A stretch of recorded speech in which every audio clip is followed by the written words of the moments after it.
क्योंकि हम सब जानते हैं झारखंड एक अत्यंत पिछड़े राज्यों में से एक है।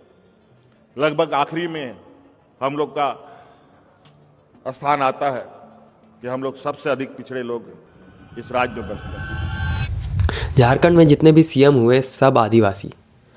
चलिए बताइए उन्होंने आदिवासियों के लिए क्या किया। चलिए ये बताइए कि हेमंत सोरेन ने आदिवासियों के लिए क्या किया। बेटा वो सीएम है, नेता कुछ नहीं देता। देखो यार, पहली बात तो सारे आदिवासी नहीं थे, एक को छोड़ करके। 2014 से 19 में माननीय पूर्व मुख्यमंत्री श्री रघुवर दास जी जो आदिवासी नहीं थे, जिन्होंने अपना 5 साल का पूरा कार्यकाल पूरा किया। मैं तुम्हारे सवाल का मकसद समझ रहा हूँ। तुम कहना चाहते हो कि आदिवासी खुद होकर के उसने आदिवासियों का हेल्प नहीं किया, तो फिर तुम बाकी लोग से क्या एक्सपेक्ट करते हो। देखो यार, नेता का ना कोई जात नहीं होता, या फिर यूँ कहें कि रईस लोगों का कोई जात नहीं होता। रईस लोग का बस एक जात है कि वो रईस है। जैसे हमारे माननीय मुख्यमंत्री के पास 25 करोड़ का संपत्ति है। मैं आपसे सवाल करना चाहता हूँ, जो भी ये वीडियो देख रहा है, कि आप में से किसके पास 25 लाख रुपए, आप कमेंट करके बता देना, ठीक है। तो जो लोग रईस होते हैं ना, उनका कोई जाति नहीं होता, वो बस रईस होते हैं, ठीक है। और मुझे ना राजनीति से बहुत प्रेम है, मुझे बहुत पसंद है राजनीति। मैं बहुत ही चाव से राजनीति को फॉलो करता हूँ, समझने की कोशिश करता हूँ, और ख़ुद भी हिस्सा होना चाहता हूँ राजनीति का, ठीक है। पर मुझे राजनेता से बहुत तकलीफ़ है। बस हम लोग का गांव में 10 साल बीत गए मनीष विधायक जी को। आज तक हम लोग का रोड इतना जर्जर है कि आज तक बना नहीं। वोट के बाद हो अभी नहीं तो बन जाए। वोट के बाद हो अभी ठीक है। और उससे भी ज़्यादा तकलीफ़ है मुझे सरकार शब्द से। पता है क्यों? सरकार में रहकर क्या हम देश सेवा नहीं कर सकते बाबू? सरकारें हुकूमत करती है जवाहर, सेवा नहीं करती। सरकारें सत्ता का प्रतीक होती है, सत्ता सिर्फ अपनी सेवा करती है। सरकार माने क्या है? हम लोग 10 लोग रह रहे हैं, ठीक है, साथ में 10 लोग रह रहे हैं, सबका अपना अपना स्किल्स है, और उस स्किल को बेच करके सब लोग पैसा कमा रहा है थोड़ा थोड़ा। अभी हम लोग क्योंकि एक सोसाइटी में रह रहा है, तो सबको एक दूसरे का केयर करना है ना।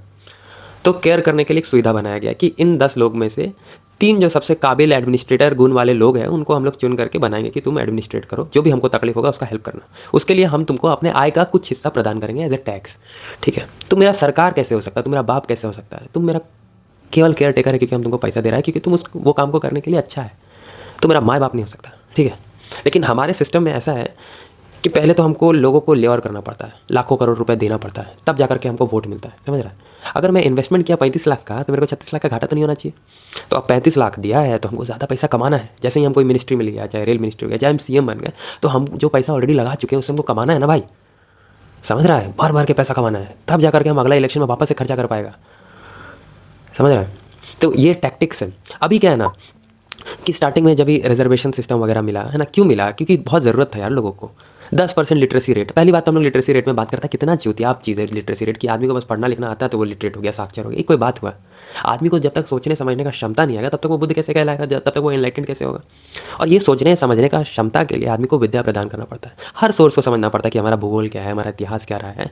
और ऐसा नहीं है कि आदिवासियों के पास कोई भूगोल या इतिहास या साइंटिफिक टेम्परामेंट कभी भी कम रहा है। बहुत बुद्धिमान आदिवासियों को मैंने देखा, और मैं आपको अभी दिखाऊंगा वीडियो में, ये देखो। नगदौना चिड़िया अगर धरती के करीब सटकर बैठी है और बोल रही है तो बारिश होने का संकेत है।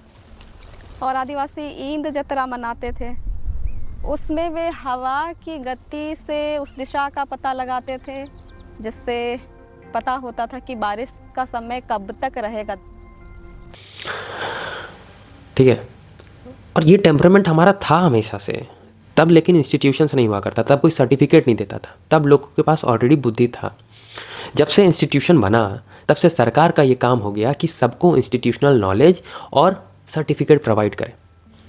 लेकिन उस साक्षरता दर में 14% लोग साक्षर थे पूरे देश के, और आदिवासी समाज में 10%, केवल 10% या 10% से कम ही लोग थे साक्षर, ठीक है। तो जैसे जैसे टाइम बीता रिजर्वेशन सिस्टम्स लगाया गया ताकि कम्युनिटी अपलिफ्ट हो। अब क्या है ना, अब सरकार का मुझे इंटेंशन ऐसा महसूस होता है कि सरकार चाहता ही नहीं है कि लोग पढ़े लिखे, लोग गधा रहे, यही सरकार का एकमात्र मोटिव है, ऐसा मुझे महसूस होता है, ठीक है। क्योंकि अब 80 साल हो चुका है, अब तक लोग पढ़े लिखे हो जाने चाहिए, अब तक हम लोग आगे बढ़ जाने चाहिए, लेकिन हम लोग नहीं बढ़ रहे हैं। पता है क्यों? क्योंकि सरकार को केवल पैसा कमाना है, लोगों वो फेमस डायलॉग है ना 12th फेल का, ये कोई इसे बदलना ही नहीं चाहता। जिसके पास पावर है वो पावर कभी छोड़ना ही नहीं चाहता। गरीब अगर अनपढ़ रहेगा तभी तो भेड़ बकरियों की तरह इन नेताओं के इशारों पे चलता रहेगा। और सभी जानते हैं कि यही अनपढ़ लोग इनका वोट बैंक हैं, जो धर्म और जात के नाम पे वोट देते आए हैं। इसलिए डॉक्टर अंबेडकर ने 1942 में कहा था, एजुकेट, एजिटेट एंड ऑर्गेनाइज। अब जनता अगर पढ़ लिख गई तो नेताओं के लिए बड़ी समस्या हो जाएगी। नहीं, अगर हमारे देश में क्वालिटी एजुकेशन फ्री हो जाता ना, कि सबको एकदम सुंदर, एकदम टॉप क्लास एजुकेशन सबको मिल रहा है, उसके लिए कोई पैसा देने का ज़रूरत नहीं है। अगर कोई फैमिली का बैकग्राउंड ख़राब है तो उसके लिए सरकार मदद करेगी। ये कुछ बेसिक काम अगर सरकार कर देती ना, तो कोई मैया योजना का आवश्यकता नहीं पड़ता। कभी भी किसी प्रकार का मुफ्त बिजली योजना का आवश्यकता नहीं पड़ता। आकांक्षा नाम का एक प्रोग्राम अभी सरकार चलाती है, शायद गोड्डा या दुमका में चलाती है। उससे इंजीनियरिंग या मेडिकल के लिए छात्रों को कोचिंग फ्री में मिलता है। क्यों करना है, क्यों कोचिंग का आवश्यकता है उसको? आप प्राथमिक शिक्षा सही से दीजिए। न पढ़ने के लिए कोई सुविधा भी नहीं है। कभी मार भात होता है, राती आलू चटनी, मार भात, नमाज, सब्जी एक दिन खाते हैं। सब्जी 8 दिन का खराब होता है ना। या पहाड़ी रह करके कोई सुविधा नहीं है। हम लोग किधर जाएंगे किधर नहीं।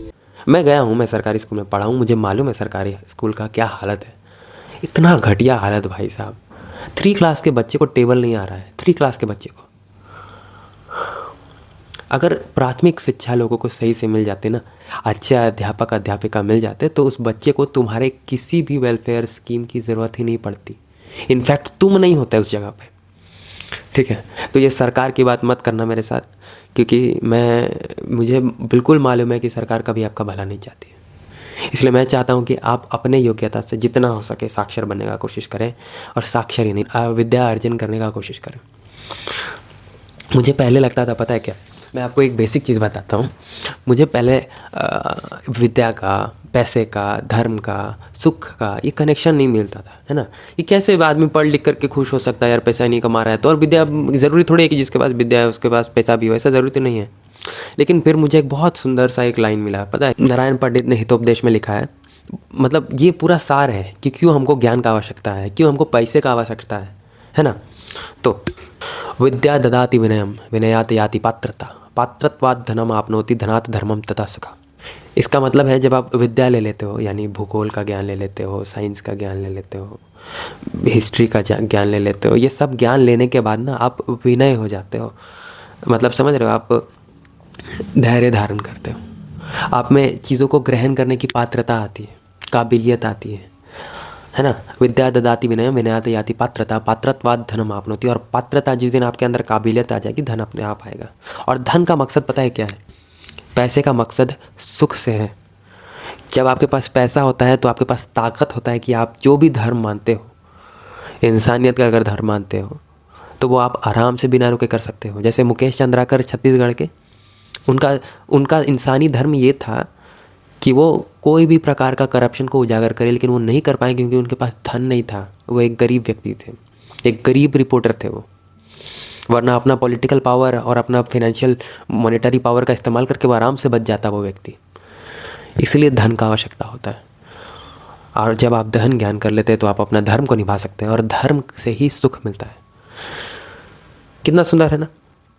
इसलिए ये बहुत इंपॉर्टेंट है कि आप ढेर सारा विद्या अर्जन करें, आप ढेर सारा ज्ञान लें, पैसा खूब सारा कमाएं, और खूब सारा पैसा कमाने के बाद धर्म करें, इंसानी धर्म। मैं कोई इस धर्म की बात नहीं कर रहा हूँ, सनातन, इस्लाम, क्रिश्चियनिटी, ये वो, मैं इन धर्मों की बात ही नहीं करता। 5000 साल पहले कोई धर्म नहीं था, लोग अपना जी रहे थे, सोच समझ कर रहे थे। हाँ, धर्म हम लोग ने बनाया और इसी वजह से लड़ते पिटते रहते हैं हमेशा। ठीक है, धर्म मानो, आपका मर्जी है, पर किसी का बुरा मत करना। रही बात, बहुत लोग ये कह रहे थे कि यार आदिवासी, नकली आदिवासी जो क्रिश्चियनिटी में, देखो यार बहुत सिंपल चीज़ है, बहुत सिंपल रीज़न है ना। बिरसा मुंडा जब थे, जब उन्होंने अपना नाम कन्वर्ट करा करके बिरसा डेविड कराया, तो उनका आवश्यकता था शिक्षा, वो भी चाहते थे शिक्षा अर्जन करे। पर जब बाद में उन्हें महसूस हुआ कि नहीं, ये क्रिश्चियन हमारा भला तो नहीं कर रहे हैं, हमको नीचा दिखा रहे हैं, हमको आदिवासी बोल करके, हमारे तौर तरीक़ों को नीचा दिखा करके हमारे यहाँ रह रहे हैं, तब उन्होंने अपना मशाल उठाया। ठीक है, तो आज के ज़माने में जो भी आदिवासी कन्वर्ट हो रहे हैं उनका एक बेसिक कारण है कि उनका बेसिक नेसेसिटी पूरा नहीं होता है। आप समझ रहे हो? It is like it is like क्या बोलते हैं उसको, it is like a subscription programme, कि इस सब्सक्रिप्शन में ये शोज़ मिल रहा है लेकिन ये अच्छा नहीं है, दूसरे वाले में ये मिल रहा है, तो आपको कौन सा सब्सक्रिप्शन लेना है जिसमें अच्छा प्रोग्राम मिल रहा है। तो अभी क्या है कि जितने भी ट्राइबल्स जो क्रिश्चियन में कन्वर्ट हो रहे हैं उनको वो सब्सक्रिप्शन अच्छा लग रहा है जो भी वो प्रोवाइड कर रहे हैं, चाहे वो सेंस ऑफ सिक्योरिटी हो, चाहे वो मॉडर्निज्म हो, जो कुछ भी हो, ये उनका अपना पर्सनल चॉइस है, ठीक है। जो भी कन्वर्ट हो रहे हैं उनका पर्सनल चॉइस है, लेकिन मैं आपसे यही अपील करूँगा कि आप अपना बेसिक आइडेंटिटी मत खोइए। बहुत खूबसूरत वो आइडेंटिटी है जल जंगल ज़मीन का। मेरा सरनेम तिर्की है और तिर्की एक चिड़िया है। हमारे कुड़ुक समूह में जितने भी पुरखा हुए उन्होंने अपने नाम के साथ कोई जीव जंतु, कोई चिड़िया, वनस्पति, उनके नाम जोड़े। तिर्की, लकड़ा, खलखो, कुजूर, इक्का। उसको मत खोइए, बहुत इम्पोर्टेंट है वो। हमारा आज के युग ज़माने में पता है सबसे ज़्यादा इम्पोर्टेंट क्या है? हिंदुइज़्म, इस्लाम, इन्वायरमेंट। सबसे ज़्यादा इम्पोर्टेंट है इन्वायरमेंट। अगर ये ख़त्म हो गया ना तो हम सब ख़त्म, खेला ही ख़त्म हमारा। और आदिवासियों से मेरा इतना प्रेम इसलिए है क्योंकि वो जल जंगल ज़मीन को जानते हैं, उसको अपना मानते हैं। हम हमारे जैसा नहीं है कि हैशटैग ग्रीन कर देगा तो बस काम हो जाएगा, नहीं। आप लोग प्रेम करते हो वाकई में, आपके वजह से हमारा धरती, हमारा स्वच्छ हवा बचा हुआ है। इसलिए मैं, आप जो भी धर्म अपनाना चाहो आपका इच्छा है, मैं उसमें कुछ नहीं बोलना चाहता हूँ ज़्यादा, पर आप बचा करके रखो आपका बेसिक आइडेंटिटी, आदिवासी आइडेंटिटी, है ना।